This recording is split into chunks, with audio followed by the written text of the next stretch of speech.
अब बप्पा रावल केवल एक नाम नहीं बल्कि एक प्रेरणा बन चुके थे। उन्होंने न केवल अपने गांव को बचाया बल्कि पूरे राजस्थान को मुगलों के अत्याचारों से मुक्त करने का प्रण लिया। उनकी ख्याति धीरे धीरे पूरे राजस्थान में फैलने लगी।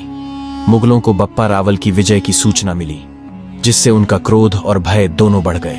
उन्होंने राजस्थान को पूरी तरह अपने कब्जे में लेने के लिए एक विशाल सेना तैयार की, जो हजारों सैनिकों, घुड़सवारों और युद्ध हाथियों से सुसज्जित थी। मुगल सेनापति ने घोषणा की, राजस्थान को रौंदकर इसके हर योद्धा को खत्म कर दो। ये भूमि अब हमारे अधीन होगी। इधर बप्पा रावल ने समझ लिया कि अगर मुगलों को हराना है तो केवल साहस से काम नहीं चलेगा। उन्होंने रणनीति बनाई। गुरु हर्षगुप्त के मार्गदर्शन में राजस्थान के किलों को मजबूत किया और अपनी सेना को प्रशिक्षित किया।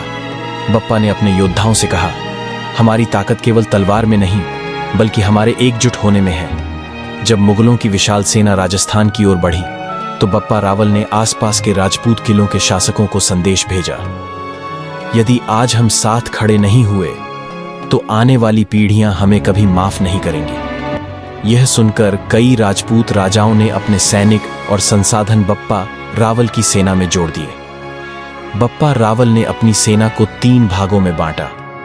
पहली टुकड़ी दुश्मन को गुमराह करने के लिए, दूसरी टुकड़ी किले के पास छुपकर हमला करने के लिए और मुख्य सेना का नेतृत्व उन्होंने खुद संभाला।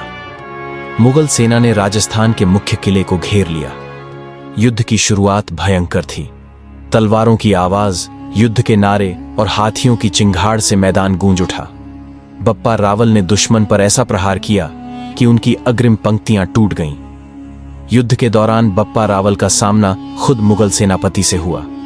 सेनापति ने कहा, तुम सोचते हो कि तुम हमें हरा सकते हो? यह तुम्हारी भूल है। बप्पा रावल ने जवाब दिया, यह भूमि मेरी मां है और मैं अपनी मां की रक्षा के लिए अपना सब कुछ कुर्बान कर सकता हूं। दोनों के बीच घमासान युद्ध हुआ। बप्पा रावल की तलवार की गति इतनी तेज थी कि मुगल सेनापति ज्यादा देर तक टिक नहीं सका। बप्पा ने उसकी तलवार तोड़ दी और उसे परास्त कर दिया। मुगल सेना अपने सेनापति के मारे जाने से हताश हो गई और पीछे हटने लगी। बप्पा रावल और उनकी सेना ने उनका पीछा किया और राजस्थान को पूरी तरह मुगलों से मुक्त कर दिया। युद्ध के बाद राजस्थान के सभी राजाओं और जनता ने बप्पा रावल को सम्मानित किया।